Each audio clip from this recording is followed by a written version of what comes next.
Hello बच्चों, let's see the question here. यहाँ question पूछा गया, given below is a diagram showing ATP synthesis during the aerobic respiration, replace the symbol ABCD by the appropriate term given in the box. ठीक है, इस question में हमें इस diagram को एक्सप्लेन करना है कि इसमें पार्ट्स क्या दिए गए। ठीक है, ये जो डायग्राम है हमारा, ये है of the inner mitochondrial membrane. क्योंकि अगर हम बात करते हैं in case of the mitochondria, ठीक है, माइटोकॉन्ड्रिया जो है that is known as the power house of cell. इसे क्या कहते हैं? इसे कहते हैं हम पावर हाउस ऑफ सेल। ऐसा क्यों कहते हैं? क्योंकि एटीपी यहाँ पे जो है प्रोड्यूस होती है।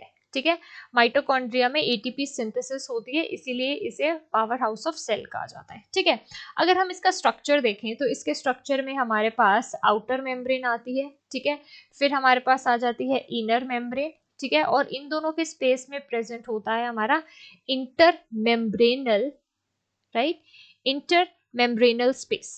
राइट, ये चीज चलती है यहाँ पे इंटर मेम्ब्रेन स्पेस। ठीक है, मेम्ब्रेनल स्पेस कह सकते हैं या फिर हम इसे इंटर मेम्ब्रेन स्पेस भी कह सकते हैं, तो दोनों के बीच में होती है। ठीक है, ये चीज चलती है। अब यहाँ पे जो इनर मेम्ब्रेन होती है, इस पे चलता है हमारे पास electron transport chain, that is ETC। ठीक है, और इलेक्ट्रॉन ट्रांसपोर्ट चेन ही क्या करती है? यहाँ पे एटीपी की सिंथेसिस करती है। अगर हम स्ट्रक्चर को यहाँ पे देखें, राइट, यहाँ पे ये जो चीज है हमारे पास, ठीक है, अगर हम इस चीज को इस तरीके से देखें, राइट, तो ये क्या आ जाती है? ये हमारे पास आउटर साइड आ जाती है। ठीक है, ये जो चीज है, राइट, ये जो हमारे पास ई दी गई है that is inner mitochondrial membrane. Right, हम इसी डायग्राम में इसको रिप्रेजेंट करेंगे। ये है इनर माइटोकॉन्ड्रियल मेम्ब्रेन, क्योंकि इनर माइटोकॉन्ड्रियल मेम्ब्रेन में ही हमारे पास क्या चलता है? हमारा सिंथेसिस ऑफ एटीपी चलता है। ठीक है, उसके बाद यहाँ पे हम देखते हैं, यहाँ पे हमारा एक कॉन्सेप्ट चलता है प्रोटोन ग्रेडियंट का।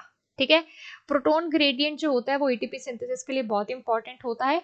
ये जो डी है हमारे पास प्रोटोन आ जाता है, इसकी मूवमेंट होती है इनसाइड मैट्रिक्स में, और एज ए रिजल्ट यहाँ पे हमारे पास एटीपी सिंथेसिस होती है जो कि ए है, और इसके लिए हमारा जो एडीपी है वो कंबाइन होता है इनऑर्गेनिक फॉस्फेट के साथ, और यहाँ पे एटीपी सिंथेसिस जो है वो करवाता है। ठीक है, तो हम कह सकते हैं ई माइटोकॉन्ड्रियल मेम्ब्रेन आ जाता है, ए जो है हमारे पास वो एटीपी आ जाता है। ठीक है, फिर हमारे पास PI, C जो है हमारे पास वो PI आ गया, D हमारे पास जो हमारे हाइड्रोजन आइंस आ गए। ठीक है, ये हमारे पास F0 है, और ये जो बल्ब लाइक स्ट्रक्चर यहाँ पे प्रेजेंट होता है दैट इज F1। ठीक है, F0 and F1, F0 membrane में होता है और F1 पार्टिकल हमारा मैट्रिक्स में आ जाता है। सो ये सारा हमारा इलेबोरेट हो जाता है। So I hope you understood the question well. Thank you.